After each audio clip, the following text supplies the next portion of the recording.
अस्सलाम वालेकुम। उम्मीद करता हूँ आप सब खैरियत से हैं। मैं आज आप लोगों के साथ एक पर्सनल इंसिडेंट शेयर कर रहा हूँ। उम्मीद है कि आप ये वीडियो को आखिर तक सुनेंगे और मुल्क के लिए हम सब ने मिलकर काम करना है। कतरे कतरे से दरिया बनता है। इस तरह छोटे छोटे मसाइल और इस तरह बड़े बड़े मसाइल के खिलाफ अगर हम खड़े होंगे और उसका कोई सदेबाप करेंगे तो हमारे मुल्क का कुछ भला हो सकता है। हुआ ये कि आज मैं सुबह जो है कतर दोहा से मेरी फ़्लाइट थी इस्लामाबाद की। मैं सुबह तकरीबन 8:30 बजे पहुंचा इस्लामाबाद एयरपोर्ट।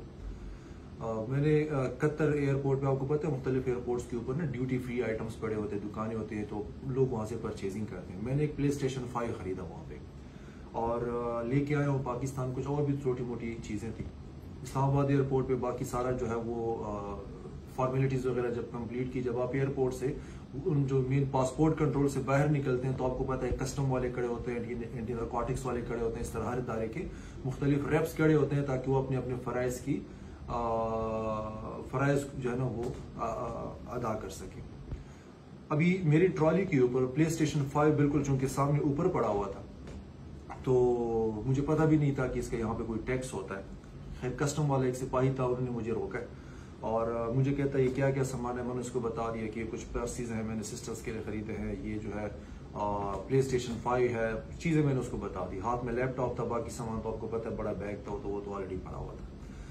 वो मुझे कहते हैं कि PlayStation 5 के ऊपर तो टैक्स है, कस्टम ड्यूटी है जो आपको पे करनी होती है। मैंने कहा कितनी पे करनी होती है? कहता आप इधर ही आ जाए हमारे डेस्क के ऊपर, वो आपको बता देते हैं।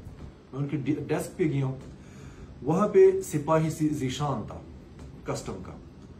उसने मुझे कहा कि ये तो आपके पास PlayStation 5 है तो उसके ऊपर तो टैक्स है। मैंने कहा ये तो मैं पर्सनल यूज के लिए लाया हूँ, मेरे अपने नॉलेज के मुताबिक के जो चीज आप पर्सनल यूज के लिए खरीदते हैं उस पर शायद टैक्स नहीं होता। अगर आप उसको फॉर सेल या मतलब ये कि दुकानदारी के लिए लेते हैं तो फिर उसके ऊपर होता है। फिर उसने बताया कि नहीं, PlayStation 5 बेशक आप पर्सनल यूज के लिए लें या मतलब रीसेल के लिए लें, लेकिन उसके ऊपर क्लियर कट टैक्स है। मैंने कहा कितना टैक्स है? कहता है $305।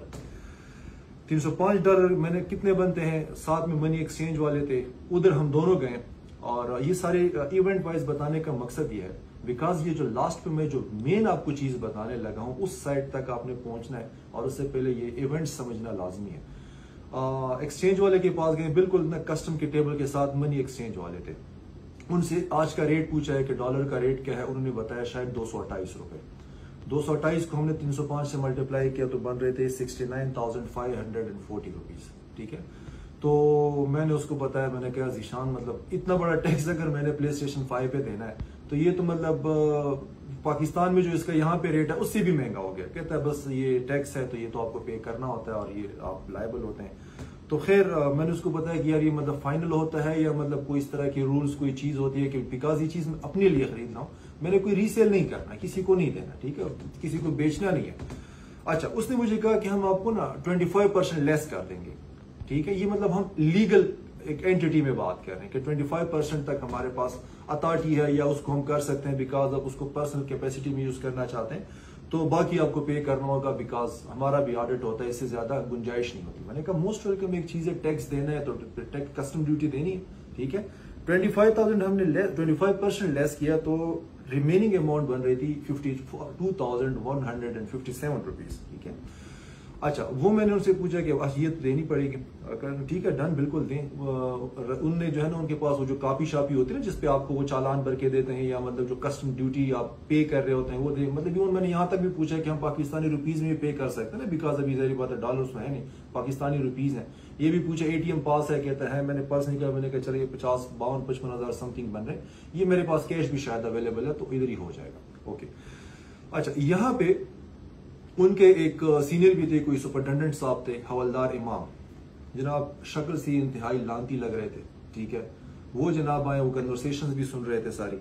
तो उन्होंने कहा कि अच्छा वो चूंकि मेरा जो पुराना पासपोर्ट है अभी जो मैंने नया बनवाया हुआ है ऑर्डिनरी पासपोर्ट, चूंकि आपको पता है मैं एक्स आर्मी से हूँ, मेजर हूँ, उस पासपोर्ट वो चूंकि सरकारी पासपोर्ट है उसमें मेरी आर्मी की यूनिफॉर्म की तस्वीर है। तो उसने कन्वर्सेशन में हमारी बात हो गई थी कि मतलब आपकी यूनिफॉर्म, मैंने कहा बिल्कुल मैं इस तरह मेजर रिटायर्ड हूँ।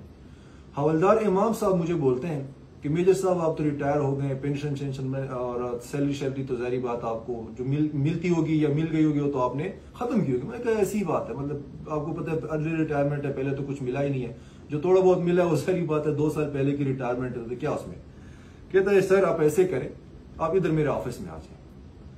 अभी मेरी जो पर्सनल, अभी तक जो मैं सोच रहा था कि शायद वो भी जब ऑफिस में लेके जा रहे हैं तो चूंकि सीनियर बंदा है तो पैसे तो जारी बात है, टैक्स तो ज्यादा है 52,000 कुछ रुपए, तो शायद जिस तरह जीशान ने कुछ कानून का अपने जो कस्टम ड्यूटी का जो उसके तहत कि सर इतना हम कस्टम में जो है वो आपको रियायत कर सकते हैं, तो मैंने कहा माइट भी इमाम उससे भी सीनियर है तो माइट भी उसको ज्यादा बेहतर पता हो, ज्यादा बेहतर किसी जगह से कोई कानूनी शिक और कानूनी एक दायरेकार के अंदर रहते हुए कोई इस तरह की चीज निकाल दे कि या तो माफ हो जाए या मतलब ये कि टैक्स कम हो जाए। ठीक है, आपको पता है मतलब पैसे जो है वो बाकी इसके बहुत ज्यादा टैक्स बन रहा था। ऑफिस में गए, न इधर की न उधर की, मुझे स्ट्रेट अवे कहते हैं कि सर आप मुझे 20,000 रुपए दें। मैं बड़ा खुश हो गया, मैंने कहा यार 20 में मतलब बात खत्म हो रही है, 20,000 रुपए टैक्स भी। उसने कहा सर 5,000 और भी दे दें, 5 मैंने और दे दिया, 25,000 हो गया। यहां तक भी ठीक है, मैंने कहा ठीक है 25,000 है तो इस मीन्स के इमाम जो है वो 25,000 टैक्स लेके इसी के ऊपर ही कानूनी दायरेकार में तो इंशाल्लाह ये चीज लीगल हो जाएगी और उसके बाद वो मुझे फॉर्म शाम फिल करके दे देंगे। अल्लाह अल्लाह खैर सलाम। यार उस बंदे के आखिरी वर्ड्स थे सर बस ठीक है 25,000 है, आप भी इंजॉय करें, कोई मसला नहीं, एटलीस्ट मैं जरदारी से तो अच्छा उस जितना तो मैंने नहीं लूटा ना। और मुझे कहता ठीक है सर आप जाए।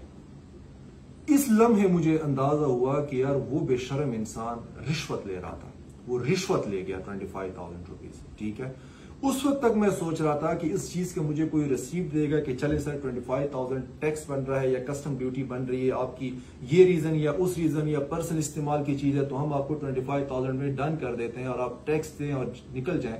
मुझे वो बेशर्म कहता है कि ठीक है सर बस आप जाएं, एटलीस्ट मैं जरदारी से तो अच्छा बन रहा हूं। ओके, अभी इस सडन सिनेरियो में डिसीजन तो हो गया कि यार वो बंदा रिश्वत ले रहा है, कोई मुल्क की खातिर कोई चीज नहीं, कोई कस्टम ड्यूटी नहीं, अपनी जेब में उसकी चीज जा रही है। लेकिन वो जो आप कहते हैं ना कि एक 1000वें जो है सेकंड के 1000वें हिस्से में डिसीजन लेते हैं कि अभी मैंने तेरा कोई हिसाब करना है। मैंने उससे दोबारा मना नहीं किया कि आप मुझे पैसे वापस करो या आप मुझे जो है ये रिश्वत मैं नहीं देता। मैंने कहा मैं तुम्हारा जो है ना हिसाब करूंगा, बिकॉज द थिंग इज कि बड़े एयरपोर्ट के अंदर अगर एक कस्टम का बंदा रिश्वत ले रहा है बड़े एयरपोर्ट में, उसकी इतनी जुर्रत है, इसका मतलब है कि उसने जिंदगी भर ये काम किया हुआ है, तब जाके उसको इतनी जो है ना बहादुरी मिली और तब जाके उतना डीट बना है। तो हमें खुद अंदाजा लगाना चाहिए कि इस तरह के लोग जब वो जो चेक पोस्ट है और बाकी जगहों पे जो हमें जिस तरह की शिकायत सुनने को मिलती है ना, तो वहां पे ये आम आवाम का क्या हाल करते होंगे और हमारे प्यारे मुल्क का क्या हाल करते होंगे जब इस तरह की जाके इस तरह की जो काली भेड़ियां होती हैं जो मुल्क का नाम भी बदनाम करते हैं और मुल्क की जो मुआशी जो हालत है वो भी दिन ब दिन बदतर हो रही है ऐसे लोगों की वजह से। सिर्फ अपने 25,000 के पीछे उसने मुल्क का 70,000 रुपए का नुकसान जो है उसने परवाह नहीं की उसकी, बस उसकी जेब में 25,000 जाना चाहिए। मैं निकलो, मैंने कहा यार मैं 70,000 की तो अल्हम्दुलिल्लाह बात नहीं है। द थिंग इज मैं आपको इधर वापस भी कर सकता हूं, आप मुझे मना भी नहीं कर सकते, रिश्वत जो है जारी बात है उस पर आप मुझे इंसिस्ट तो नहीं कर सकते ना कि आपने मुझे पैसे देने ही देने। लेकिन मैंने कहा मैंने तुम्हारा हिसाब करना है, मैंने तुम्हारा जो है हल करना है, क्योंकि अगर तुम मुझे रोक रहे हो बड़े जो है सुबह सुबह जो है एयरपोर्ट में, तो इसका मतलब है कि ये हर बंदे के साथ तुम इस तरह का काम करते होगे। जाहिर बात है मेजॉरिटी लोग मान भी जाते हैं कि अगर 3 गुना कम चीज ले दे के आपका जो है मसला हल हो रहा है तो क्या मुल्क की परवाह, क्या मुल्क की मईशत की परवाह। इसी वजह से इन्हीं जैसे लोगों की वजह से तो मुल्क की मईशत का बेड़ा गर्क होता है जब इस तरह के लोग आपके सामने इस तरह के सोल्यूशन लेके आ जाते हैं टैक्स चोरी के।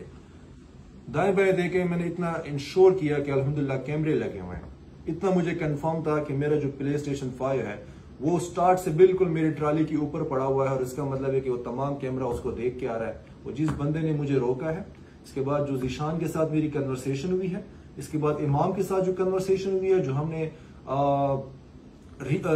मनी एक्सचेंज वाले से डॉलर का रेट पूछा है, ये इमाम मुझे जो अंदर अपने ऑफिस में लेके गया है। और जो सबसे इंपॉर्टेंट बात है कि इनके पास अगर ये सारी जो टैक्स वगैरह बन रहा है तो कौन सी ऐसी रिसीप्ट इन्होंने मुझे प्ले स्टेशन 5 मुफ्त में तो नहीं लेके जाने दिया होगा ना, या तो इनके पास रिसीप्ट होनी चाहिए कि मैंने इस बंदे को ये इतने पैसे दिलवाए और ये इसने इतनी रिसीप्ट शेयर की है। ठीक है, तो जाहिर बात है इसका मतलब है कि वो जो पैसा है उसने रिश्वत ली है और रिश्वत लेके तो उसने जो है ऑफर किया और उसके ऊपर उसने जाने दिया। अभी इमाम साहब बात यह है कि आपको मैं क्लियरली बताऊं, आपकी फाइल रेडी है, मैंने अपने पूरे सबूत हर चीज आपके खिलाफ नोट कर दिया, इमाम एंड सिपाही ज़ीशान।